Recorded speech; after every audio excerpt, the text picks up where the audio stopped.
एक थोड़ा सा पॉलिटिकल क्वेश्चन है और अभी उसने थोड़ा तूल पकड़ा है।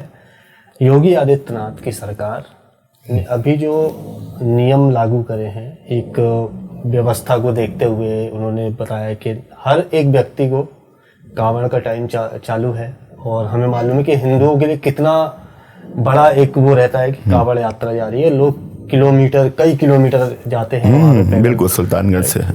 तो वहाँ पे नाम का जो नेम प्लेट की जो चर्चा है कि नाम लिखना अनिवार्य है ढाबों पे या दुकानों पे, ठेले वालों को। पहले उन्होंने मुजफ्फरपुर में चालू करा था, उसके बाद उन्होंने पूरे यूपी में ही कर दिया।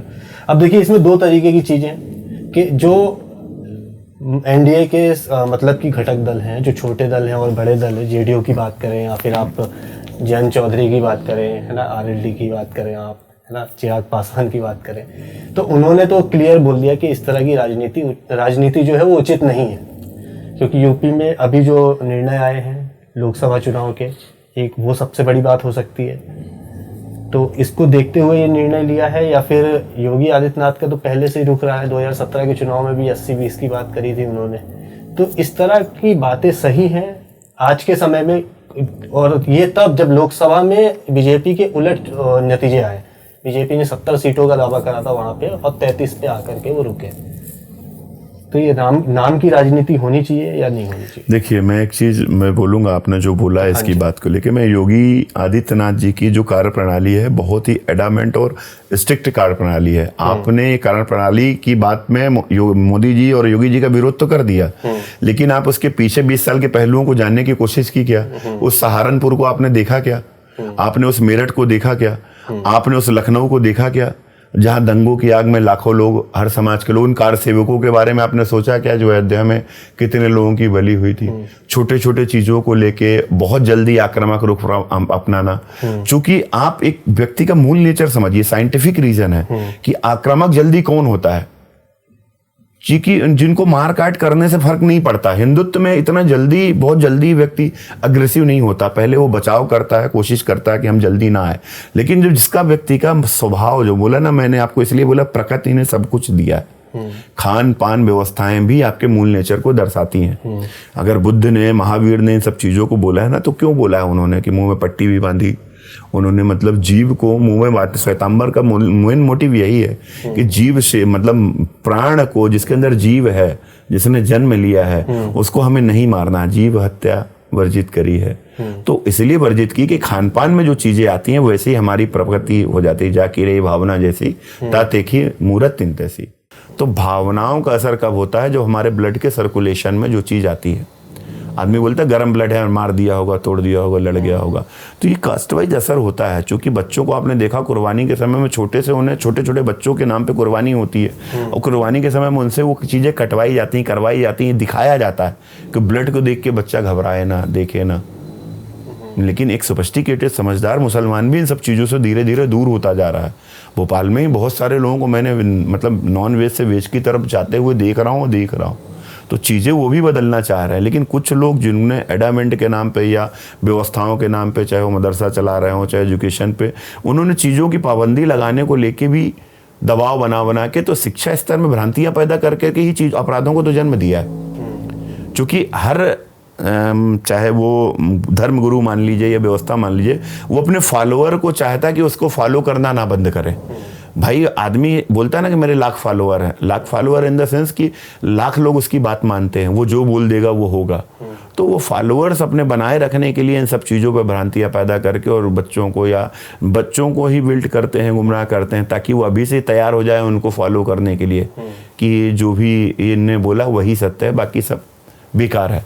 तो मैं एक तरह से मानूंगा उनका जो कहने का मोटिव है कि जब कावड़ यात्री कावड़ लेके निकलते हैं तो पिछले कई सालों में बहुत दंगे हुए हैं। सुल्तानपुर से जो गंगा जल भर के कावड़िया जब अपने उसमें निकलते हैं तो मतलब कभी पथराव हो जाना, कभी झगड़े हो जाना, जिससे दंगा और एचएम होने की चांसेस ज़्यादा रहते हैं।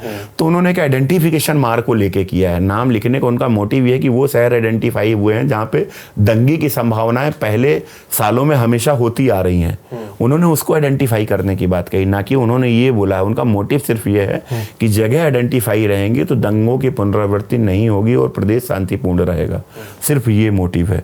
तो मैं ये कह रहा हूँ कि बाकी लोगों से आग्रह कर रहा हूँ कि हमारे अगर मोटिव साफ हैं, हमारी नीयत अच्छी है तो विरोध नहीं करना चाहिए।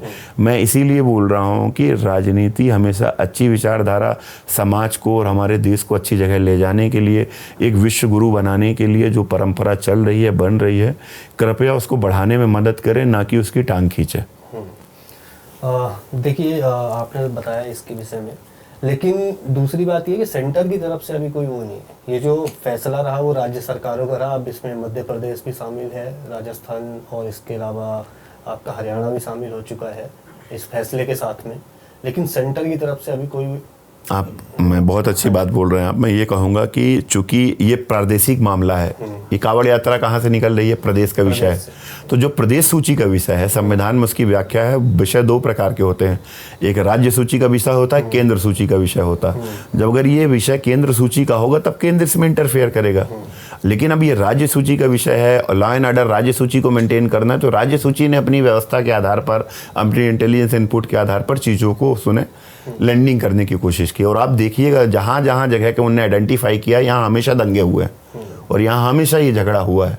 तो वो नहीं चाहते हैं कि इसकी पुनरावृत्ति हो, इसलिए उन्होंने एक साधारण भाषा में किया। अगर आपका, भाई मैं कहता हूँ ये घर मेरा, आपके घर के बाहर एक आपके पिताजी का आइडेंटिफिकेशन मार्क दिया हुआ है ना, तो आपको क्या दिक्कत है, आपने नाम लिखा ना, तो ये आइडेंटिफाइड लैंडमार्क हो गया कि आप इस घर के अंदर, इस कॉलोनी में आएंगे और आप फलानी जगह पे जाएंगे तो मकान नंबर 13 आपके भाई साहब का है। तो ये आइडेंटिफाई करने में कोई बुराई नहीं है मेरे हिसाब से।